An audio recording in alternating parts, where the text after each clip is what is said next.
hello everybody. My name is Ran Lavi, and I'm really happy and honored to invite me to give this presentation. First of all, let me introduce Methoda. We are Atlassian solution partners at enterprise level, and we are a marketplace vendor also. We have several interesting add-ons on the marketplace. We provide a lot of consulting services for our customers, including large-scale implementation of Atlassian products, and also, of course, hundreds of courses that we provided over the years, including very popular eazyBI course that we have. About myself, I'm a senior consultant and development manager. I lead the eazyBI expertise in Methoda, and also lead the training activity in Methoda. So we have a lot of experience in implementing eazyBI in large instances, and so we thought that it will be good to share some of our experience. And those are the subjects that we picked. And of course, we can talk for hours about eazyBI. It's a very powerful tool, very sophisticated. We do a lot of things with it for our customers, and it provides a lot of insights. So first of all, let's start with the first subject, the infrastructure. So as you may know, eazyBI supports data center installations.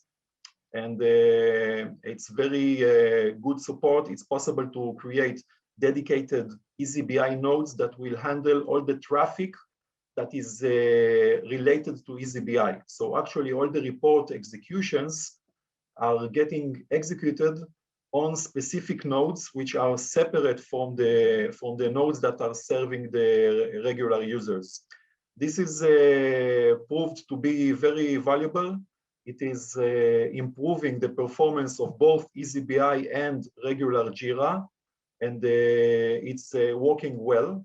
In some instances, we put one dedicated node. In some instances, we put even 2 nodes, and it's really important.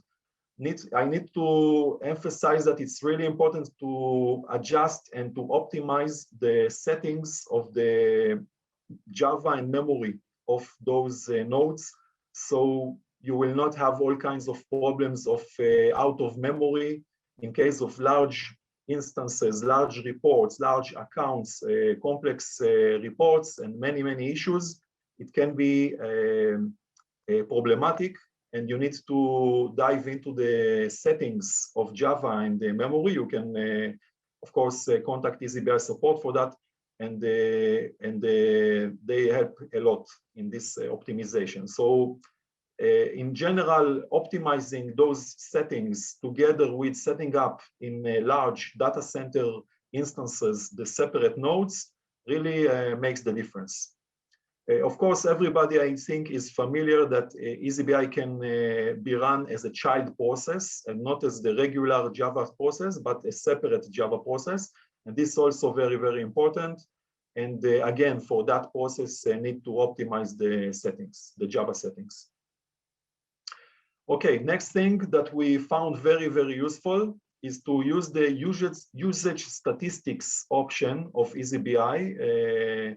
If you are not familiar with it, eazyBI itself provides a way to measure the usage of eazyBI. Okay, so you have there, you need to turn on some setting in the, I think in the additional options. And then eazyBI starts to collect information about the usage, which reports are run by which user, in which account, which dashboards are more popular, how much time each report took. Everything is measured, basically. So here you see, for example, that for each week, we see the amount of report executions, the amount of active reports, and the amount of active users. And we can filter according to report location, according to account, according to every dimension that you want. So it's like a mini account that has all the information that you need in order to analyze the usage of eazyBI. And why should you do that? because you want to see what is the problem, what are the problems that user experience. You want to see what are the top slow reports and try to optimize them. You want to see what are the top reports that give error and try to solve it. So you have this option to see this information and to know what is happening. You can also see how much users are using this eazyBI. You basically, if you see small amount of usage in specific accounts, maybe it's a problem that they don't really are familiar with this dashboard that you prepared, and you can train them and you can promote the dashboards that you prepared so they will use it better.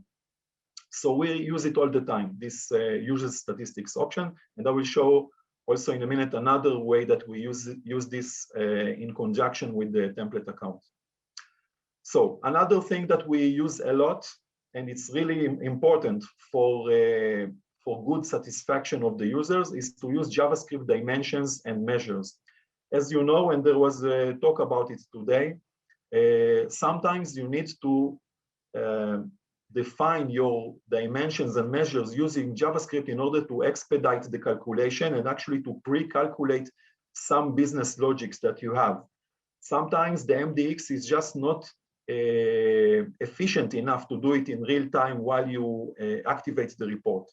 So some examples that I can give, for example, when we want to inherit custom fields from top to bottom across the hierarchy. So we have a lot of levels in the hierarchy, and we want to inherit things from top to bottom, not in Jira, but in eazyBI as part of the import. We do it with the JavaScript, and it's working very well, and it allows to actually expedite the reports very, very nicely. Another thing is that we saw specific customers that wanted, for example, to filter out the non-label. Okay, filter out the non-label. So, for example, let's say that we have 200 different labels in Jira, and we want to filter out the non-label. Then, and we want in the filter to, for example, count all issues that contain some label, but not the issues with none. So there are all kinds of ways to do it in MDX, and sometimes it's working, but when we have really complex reports, which take a lot of time to execute, and then we add the filter of all labels except none, it might break the report and give a timeout. And then we go to JavaScript dimension, and it's working nicely. An example that I can see can show very similar is when someone wants to filter non-cancelled statuses. So again, we can, of course, do an MDX aggregate function, and we can aggregate all the non-cancelled statuses. I mean, all the statuses except the cancelled one. But for complex reports, this might be too slow, too not efficient, and might create a performance problem. So our solution in those cases where we had to give a solution and to improve the performance is to create a JavaScript dimension, and you can read all about it in eazyBI documentation. The documentation of eazyBI is very good. And basically, you see here we have a new dimension, a new custom dimension called canceled issues, which has only two options. It has yes and no.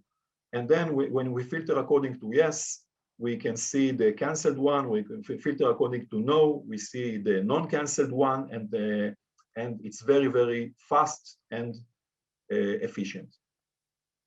So basically, the takeaway from this is that you can use JavaScript dimensions to improve very, very much the performance of your reports. And which reports you need to improve? According to the usage statistics that I showed earlier, you see which are the reports which really need this improvement. Next subject is the template account. This is my favorite feature in the eazyBI 6 point something. We waited for this feature for a lot of time, and our customers really also waited a lot of time to manage those templates account, to allow them to manage those templates accounts. Our customers, they have instances with between 60 and 100 accounts that need to be managed. And there needs to be some standardization there. Usually, a customer wants to prepare all kinds of standard reports and dashboards, and then automatically distribute them to all the eazyBI accounts. Now you can say, okay, why so many accounts? Let's put all the users in one account and that's it. That's not working. A lot of times you need to split the accounts because of permission issues. So not everybody is allowed to see everything. Okay, so you need to split it. And a lot of times also you need to split it because of performance considerations. Small accounts give you better performance in some cases when you do all kinds of loops when looking on all of the issues in the account. So if I have an account with 5,000 issues and I do a loop over them for summing up something, it will take a reasonable amount of time. But if I have 50,000 or 150,000 or more, then it will be not efficient and might give timeout. And so splitting into small accounts is very important, but maintaining the standard reports and dashboards is possible in this situation using the template account. So it gives you much better performance, much lower maintenance.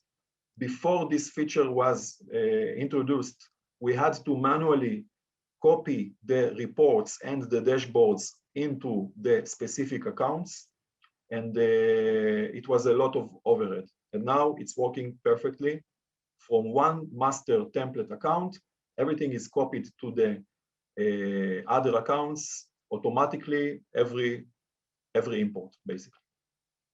You need to be aware that everything in the small accounts, everything is overridden by the template account. I mean, everything in specific folders, not in all the folders. People can still create their own reports in other folders, but the folders that are coming from the template account are folders that are managed centrally. So there is some setup time, some time that you need to take in order to activate the template account in your instance. It takes some work to do it, and you need to be careful not to delete everything. But after you do that, it is working perfectly, and people are very happy with it.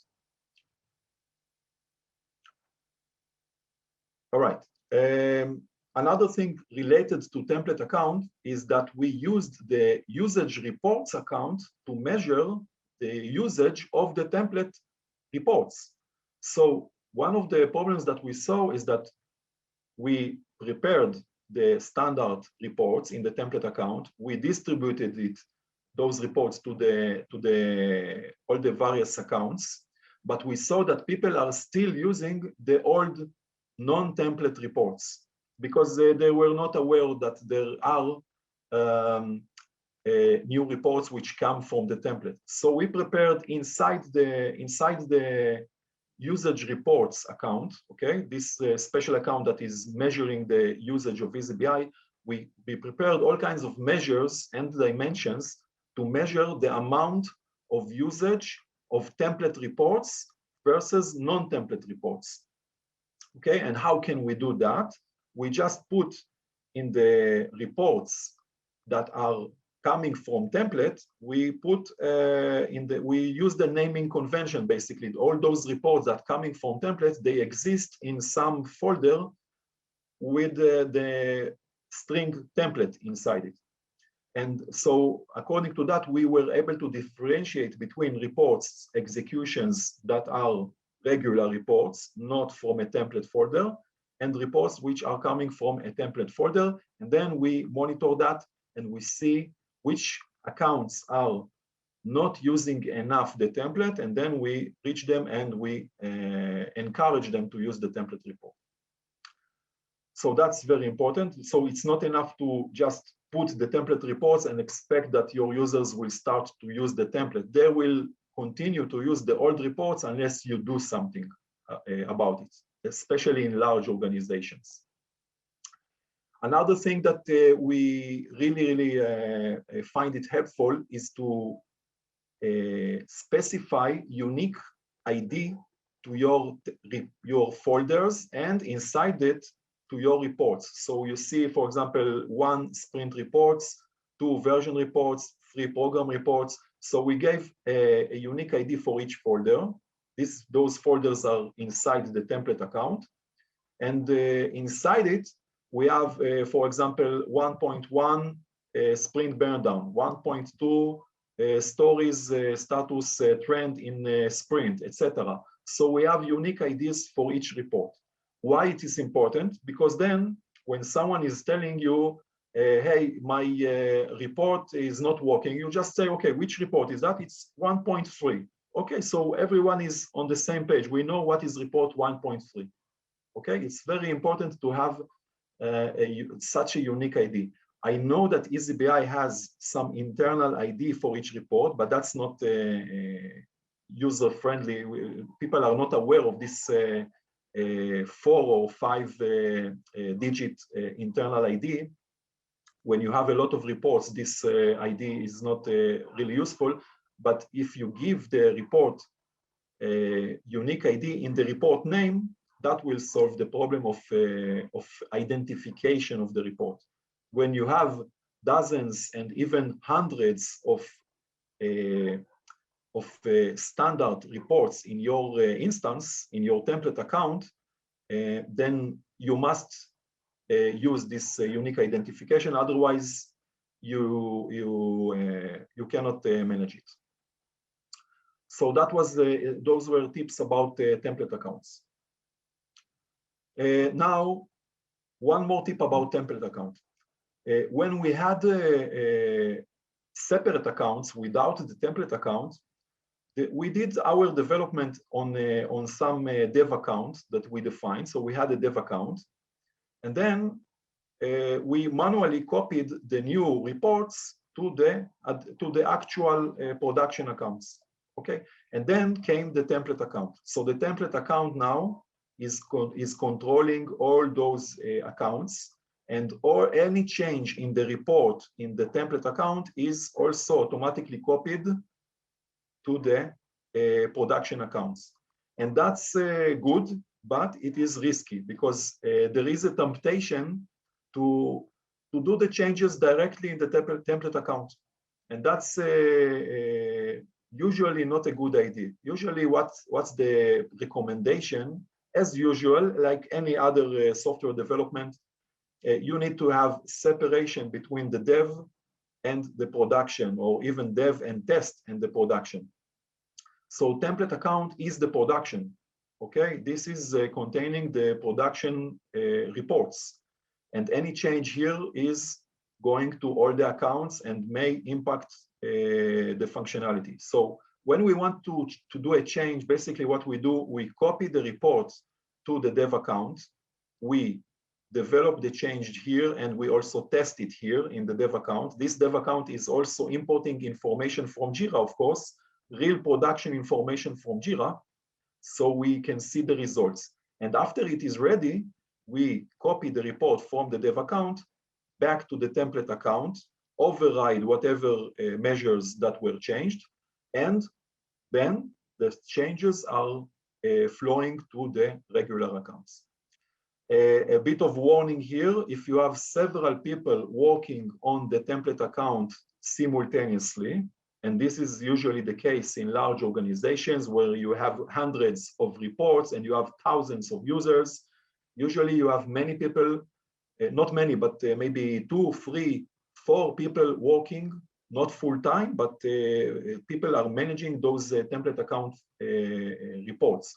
In that case, it's very easy to get into a situation where someone has changed some measure, copied the new report back to the template account from the dev back to the template account, and overridden a change that someone else did. simultaneously. So two people, each one of them have a dev account.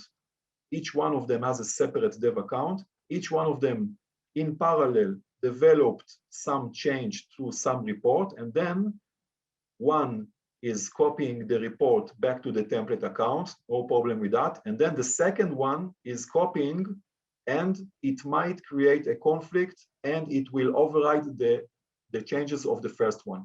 So you need to be careful when you copy the reports and you see the warning from eazyBI that measures were changed. You need to be very careful and see if those changes are really the changes that you want. If not, you need to manually merge the changes, the latest changes from the template account back to your dev account before copying back your changes to the template account. But this is a regular way of work in code management, in source control. And basically, eazyBI does not support this complex branching of reports. So you need to be very careful when more than one people is working on the template account. You need to be very careful when you manage the code changes of the reports and the MDX formulas. So that is also another thing that we found out, that we need to really understand and be careful what we are doing when we want to work several people on the same template account simultaneously. Okay, so that's enough for the template account, which I said it is an amazing feature of eazyBI, very powerful, allows to manage large instances a lot more easier than before. Now, when analyzing changes, I want to say that when you do a change, we found out that usually in large instances, when you have complex reports and you are developing hundreds of standard reports in the template account, maybe dozens, maybe hundreds of standard reports, and you have hundreds, sometimes hundreds of measures that you developed, sometimes it's very easy to get into a situation where one measure is using other measure, which using other measure, which using other measure, okay? You have a lot of measures that are using measures. And in that case, you need to be careful. When you change a measure, you see below here that this measure is used in one other report and used in one other calculated member, okay? So that's not enough. Usually what we saw is that if I click here, I see, okay, I will impact this report and I will impact this calculated member, but that's not enough, because if this calculated member is impacted, maybe someone else is using that other calculated member. And then eventually, if I drill down and deep dive into all the impact levels up to the end, I will find out that one little change here might impact maybe 10 or 20 reports eventually, because of this measure using measure situation. And this is the usual situation. So what we recommend is that when you do a change in a measure or any other formula, maybe also in other dimensions, but usually in measure is the trickiest one. You need to analyze the impact of the change all the way through until the last level. It's not enough to just look at this below and see, okay, I'm impacting only one report and only one member.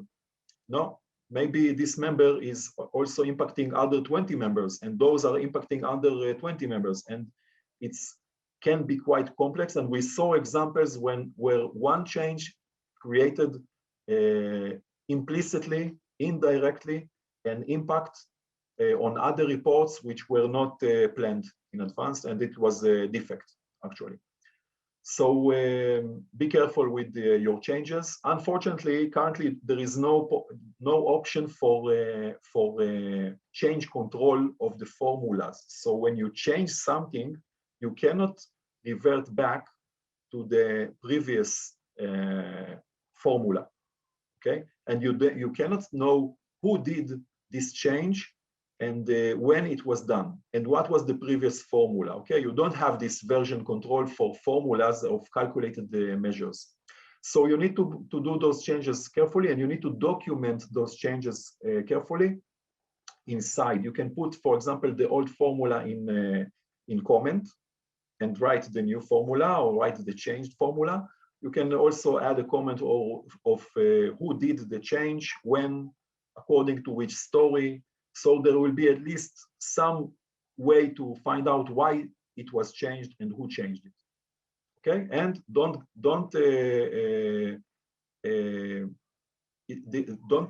use only this one level impact analysis. It's not enough usually. Do all the way through. I know it's hard to do. I know it's a lot of time, but it will save you a lot of bugs, and it will make your users more satisfied. Another thing that we are using a lot, and people already talked about it today, is configuring new issue hierarchies. So as you know, it's possible to create additional issue hierarchies. You can read all about it in eazyBI documentation. And a lot of time we are using a safe hierarchy, where above epics, we put all kinds of additional issue types, higher level issue types. Also, we have several customers which use the option to using some app in the marketplace. It's called the Safe Epic to Issue Translator, a Safe Epic to Feature Translator. It is allowing you to actually translate epic issue type to feature issue type, which is more acceptable per the safe scaled agile framework methodology.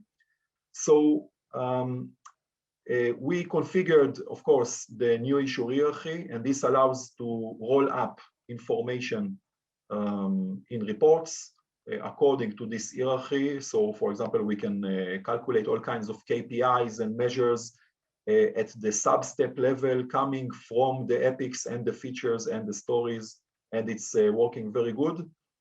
Again, performance might be problematic, and then we need to go to all kinds of JavaScript solutions.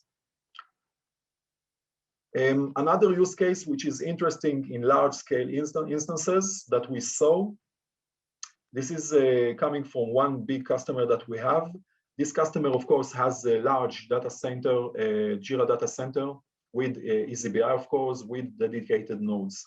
And this customer has also a data lake, which is a kind of a data warehouse, a big data warehouse that is taking information from Jira and providing this information to data consumers. So there are all kinds of data consumers, which can be all kinds of high-level dashboards or company, other systems which are consuming information from the data lake. They are not consuming it directly from the Jira, because Jira is the operational system. They are consuming it from the data lake. And of course, there is a nightly flow of information, incremental import into the data lake, similar to what is in eazyBI. Now, the requirement and the need for that customer is that the data consumers wanted to have all kinds of KPIs, of business KPIs, okay, all kinds of measures and calculations regarding the Jira information. And there was two possibilities. One is that every data consumer will create his own calculation or his own business calculation, but that's not good enough, because we wanted that to calculate this KPI, this business KPI, and there are dozens of KPIs. We wanted to calculate them once in this area, in the Jira or eazyBI area, and then the data consumers would be able to consume not only the raw data of Jira, but also the result of the KPIs. So what we did is something very nice. We created a script runner job that is running every night. going to eazyBI using REST API. eazyBI has REST API to allow you to activate all kinds of reports. So we created a report that is actually calculating those KPIs, okay? And there are dozens of such KPI reports. So this script runner job is activating those KPI reports, special KPI reports. Those reports are actually saved in a shared folder as CSV files. And then the data lake has the option to take the information from those CSV files and put them in the internal data lake table. And then the data consumers can get the results of the KPI calculation. And it's working very well. People are, it's very easy in eazyBI to create those KPI reports, very, very easy. And those KPI results are eventually arriving to the data consumers, and they take the information that was originally calculated by eazyBI and through the shared folder got into the data lake. So this is a nice use case that we saw, and it might relevant only for large scale instances, but I think in many large scale instances, it's not enough to have the eazyBI. There is probably some data warehouse or data lake system that needs to get all kinds of KPIs calculated in eazyBI. And we don't want to calculate them in Jira. Okay, we don't want to put this load on Jira. We want eazyBI to handle the load of the calculation. So as a final, some final slides, we have some information, some examples here of some reports. Of course, there are hundreds of reports. For example, we can calculate using eazyBI team workload. We have here total capacity for a team, and we can put inside Jira capacity information in special issue types, and then we can analyze inside eazyBI not only the estimation, but also the capacity and the workload for each team. That is working very nicely in several of our large customers. There is here a PI burn-up report, okay, with the trend, with the percent of acceptance of the PI. PI is like a program increment. It's like a version, including milestones on that report. So eazyBI shows us this information very nicely. And another report that we think is very good, shows you very good information and insight, is that we have a range bar chart. It's called the range bar chart. It's like a bar chart, but for a timeline. And we can see here, each line here is an epic. And this is this line here, this black line is today. And we have here indicator for each epic. Indicator is showing us, first of all, what is the percent of resolution of stories in that epic. Okay, so this epic is very advanced. This epic is around 50% resolved in terms of story points. And the indication of the color is some calculation, some business logic calculation that allows us to calculate if some indicator is green or yellow or red, we can show it inside the indicator. And then the customer is getting like a high-level overview of each one of the epics related to some version, and the status of the epic in terms of the percent progress of the epic, and the business indicator. Okay, indicator can be calculated regarding all kinds of